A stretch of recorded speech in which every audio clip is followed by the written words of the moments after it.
So today we're going to be talking all about fragrance layering. Okay, this is one that is not everybody's on the same page with, which is about par for the course with everything fragrance related. Some people like something, other people don't. This is one of the most subjective hobbies that you could place yourself in. And I'll tell you, down here shooting these videos, spraying things on tester strips, spraying things on skin, spraying things in the air back to back, I've created some amazing layers just on its own that way. There's also been plenty of times where, whether on purpose or not, I've layered things on my skin if I'm transitioning from one scent to another, sometime in the middle of the day or in the evening, switching over from what I wore in the day to what I want to wear that night.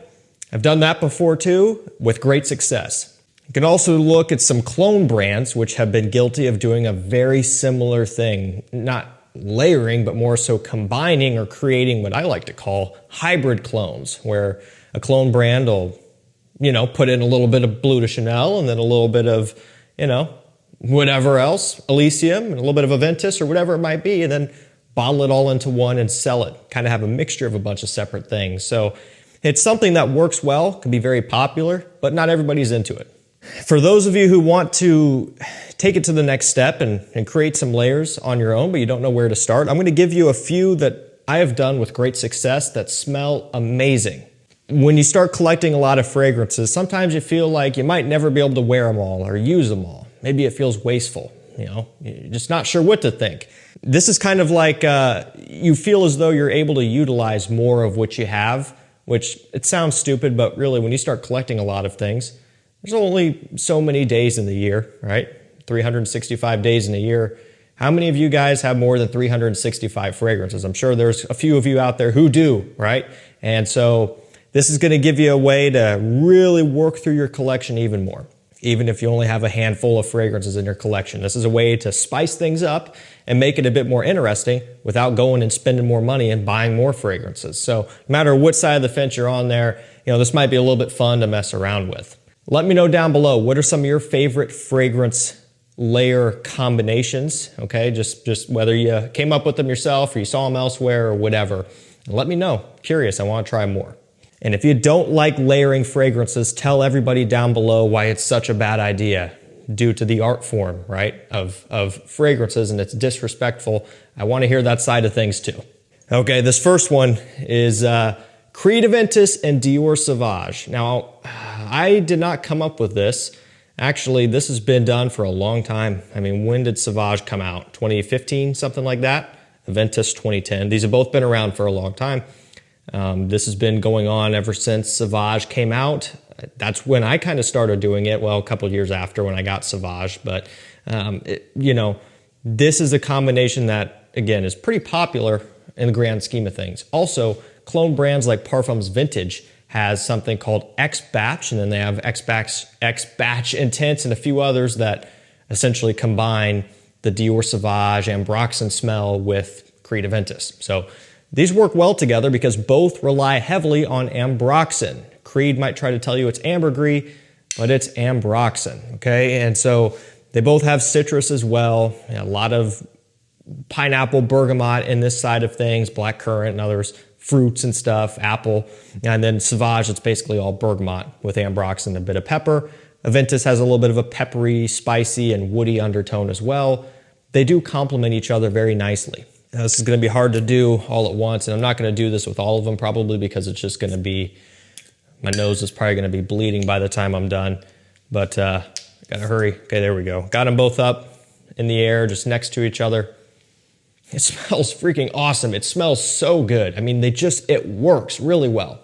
Couple things I want to point out because I got carried away in the beginning. First things first, most everything in this video, actually now that I look at it, pretty much everything has clones. So if you don't feel comfortable trying this out with your real bottle of Aventus and your real bottle of Sauvage, there are Aventus clones for, $35, $40, right? And there are Sauvage clones for as low as $20. That's another way you could kind of experiment to see if you like it first before you go in and waste your actual scents on this, which might not yield good results for you. The second thing can be kind of confusing. People ask, when you layer something, does that mean when you apply it to your skin, do you have to spray them directly on top of each other? And no, you don't have to. The idea is to be wearing them both at the same time. So you could do it either way. You could do one spray of Sauvage on this side, one spray of Aventus on this side, or you could do, you know, combine them together on each side, whatever it is. That part you don't really need to worry as much about. At the end of the day, they're both going to be working in the air together at the same time. That's kind of the goal.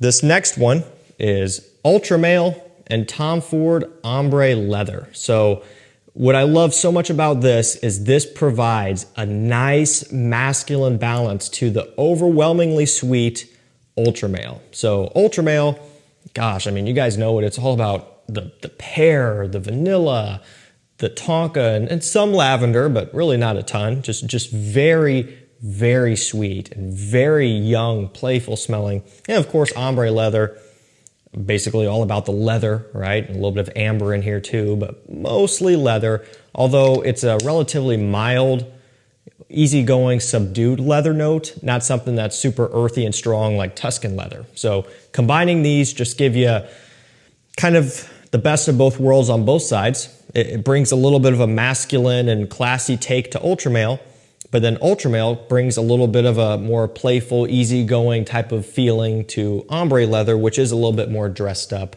feeling, a little bit more upscale, formal. So they just balance each other out. It might even give you a bit more versatility in the cooler months of the year. This next one is just, it gets even better, right? If people are mad now, wait till you see this one.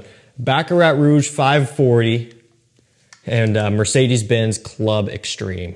So where did this come from? Well, I was kind of thinking about Baccarat Rouge 540, and I was like, all right, you know, it's a light, wispy, transparent, amberwood, fur, saffron scent, right? It's just very wispy in its kind of delivery, I guess you could say. Club Extreme has a fantastic patchouli note. Beautiful. As far as affordable fragrances go, one of the better patchouli scents, and I'm talking, you know, under 50 bucks. Plenty more out there that are 2, 3, 4 plus times the cost, but in a more affordable side of things, you know, options for you. Club Extreme. When you add these both together, I'm telling you, it smells absolutely amazing. You get this kind of cotton candy, wispy sweetness from the Baccarat Rouge mixing with a nice, almost chocolatey, slightly earthy patchouli and some cedar wood. It smells fantastic. I was over the moon happy with how this one turned out. It was just random. I was just sitting there thinking, what would work with Baccarat Rouge 540? Because it's kind of a weird one. I tried this and I was immediately pleased. Same deal, okay? There are plenty of clones of Baccarat Rouge 540. So if you don't want to use your real bottle, if you have one or not, just get a clone. You can get them for $20, $30, $40. And Club Extreme is about $45, maybe even $50. So really nice, somewhat, depending on how you do it, affordable layer, or it could also be an astronomically expensive layer if you decide to do the real thing. That being said, I think patchouli works well with this DNA. So if you have other patchouli fragrances you'd want to substitute instead, it would be something to give a try. Next up, we have Allure Homme Sport Eau Extreme and Missoni Wave. So remember, Missoni Wave kind of smells like Allure Homme Sport, and also Versace Pour Homme a little bit, right? Kind of a, I don't know, a citrus creaminess, basically. A little bit of a C note in there as well. Chanel Allure Homme Sport Extreme, it's got that tonka, the mint, some orange, and then a little bit of that slight marine smell that you get from the sporty side of Allure Homme Sport. Just this one, frankly, is a bit sweeter. Combine that with the freshness of the Missoni, and you get something that smells great. Let's do this one because this shouldn't be so potent that it's, you know, obnoxious. Ooh, things are just going to get dropped. This probably isn't the best idea. Okay, so, oh God, it smells, I mean, that's so fun. This is fun to do, guys. If you haven't done this before, try it out. It really is something exciting. You just kind of feel like you're down here doing a science experiment, trying different things, but that one hits hard, smells great. You get that kind of addicting, sexy creaminess that makes Chanel Allure Homme Sport Extreme so special, mixed with the brighter facets of Missoni Wave. I mean, you could also do Chanel Allure Homme Sport Extreme, Versace Pour Homme, Chanel Allure Export Extreme, and Chanel Allure Homme Sport, right? There's so many ways you can go about this, but this DNA is already pretty similar, but you're just implementing some more angles to it, which I think could work really well. Okay, this next one here, really, one of these could go with anything. So we have Gucci Guilty Elixir, all right, new kid on the block. We have Molecule 1. So Molecule 1 is ISO-E Super, and that is it. That's all that they have in here, which is an aroma chemical that's kind of, I don't know how you would describe it, kind of a little bit woody, a little bit musky, kind of has a slight screechy brightness to it. I don't even know, I'm probably not even gonna be able to smell it, right? Because there's so much going on. Kind of an alcohol type of smell to it, actually. I mean, when you atomize this one, you do get some of that perfumer's alcohol smell, some of that brightness, a little bit of that musky fuzziness, almost like static fuzz. Not like ambroxan, but just it has that style going on. It is used all over the place. Even if the brand is not listing it in the note breakdown, I don't know, I would say there's probably a pretty good chance that it's being used in there in a lot of sense. And I just found that it worked really well. So Guilty Elixir kind of has an Amouage Reflection 45 smell with some orange blossom, giving it that white floral smell. And then you're getting just kind of some a little bit of iris, some woods to go along with all of the florals, which Reflection, both versions, is a primarily floral men's scent.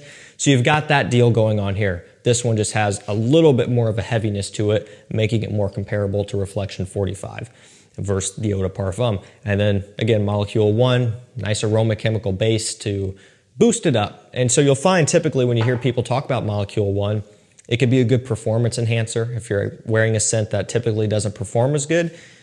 Maybe sometimes, not always, but sometimes if you use this as like a base, it might help to enhance the performance a little. It's not going to take something from 3 hours to 10 hours or anything crazy, but maybe you get an extra hour or so out of a performer that doesn't normally do as good, which, depending on the scent, maybe is worth it or maybe not. Okay, this next one I love. I'm obsessed with this next one. It turned out so good. We've got Spicebomb Extreme and Armani Stronger With You Absolutely. I love this combination. I did this one just really quickly before I started the video again, and I did it on a box over there on the ground just before I started, right? But this one works really well. This is one that has happened both accidentally, but then also after I discovered it accidentally, then I did it on my own. And typically how it goes is they're both winter scents. They both make it in a lot of my winter videos. And sometimes when I'm shooting videos, I spray stuff up in the air. You know, I'll talk about Spicebomb Extreme, spray it. Go on to the next one, talk about Stronger With You Absolutely, spray it. Eventually I walk out of here and my wife is like, what are you wearing? You smell good. And I'm like, I don't know. I sprayed a whole bunch of stuff. I'm wearing a whole bunch of stuff. And this is one that I kind of discovered that way. And then when I was trying to figure out what I was wearing, because she asked me, I was like, you know what? It had to be a combination of something that was in that video I was shooting. So I started going through, and these were it. It works so well. You almost get this holidays, Christmas type of smell from Spicebomb Extreme, that wonderful tobacco and cinnamon, warm spiciness. And then you just get that real nice, modernized, sweet, boozy, toffee, tonka bean smell from Stronger With You Absolutely. And it has that chestnut smell, which also alludes to, in my opinion, kind of a holidays, Christmas, burning fire smell, kind of like Replica by the Fireplace using a strong chestnut accord. You get that mixing with Spicebomb Extreme, which to me, again, is a holidays type smelling scent. It might be one of my favorite layers in this video. It's a definite must try. A lot of you probably have both of these on hand. Give it a shot. Last up for this video, we have Parfums de Marly Layton. We have Gentleman Reserve Privee. So what you're getting here is that nice sweet apple, cinnamon, vanilla, tonka combination from Layton and some of that slightly green mintiness off the opening. And then you're getting the sweet, chocolatey iris accords and vanilla also from Gentleman Reserve Privee. So kind of like Layton with iris. Now, you could also use Dior Homme Intense. Try that one out. I haven't tried it, but be something to look into. go Dior Homme Parfum if you really wanted to be bold. Go Valentino Uomo Intense, Gentleman Eau de Parfum, Prada L'Homme Intense. I mean, so many iris fragrances you could try as well. But I think Layton is can benefit from having a little bit of an iris companion. It really works well. Liked how it turned out. I also love Layton, and so going into kind of planning for this video, I knew I wanted to get Layton in here, and so I hit the drawing board. I started thinking, what would pair well with Layton's DNA? And I figured, iris would be one that would work well, and so Gentleman Eau de Parfum Reserve Privee was the first that I tried. It was so good that I didn't even try any of the others. Again, there's so many different ways you could go about this, so let me know down below. Have you tried any of these layers in particular? Have you tried any on your own that you came up with or found that worked really well? Let me know. I'll link all of these fragrances down below if you're looking for full bottles, and I'll also link them down below if you're looking to sample. If you want to try before you buy, check out our website, decantcenter.com. We'd love to help you out, get your hands on some of these more premium options at a fraction of the cost. Thank you guys so much for watching. Stay safe, stay healthy. We'll see you tomorrow with another one. Take care.